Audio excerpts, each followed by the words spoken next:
Good morning. Ayan. Napakaganda ng sikat ng araw ngayon, guys. So, alam nyo na.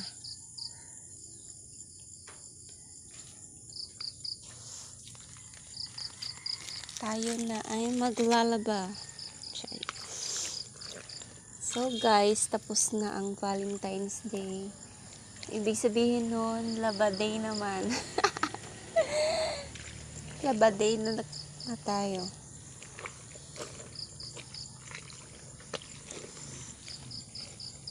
Sa mga nakatanggap ng flowers, gifts, etc. Ibig sabihin lang nun, sipagan nyo pang maglaba. Joke lang, guys. Siyempre, ayun yung mga responsibilidad natin, maglaba. Charis.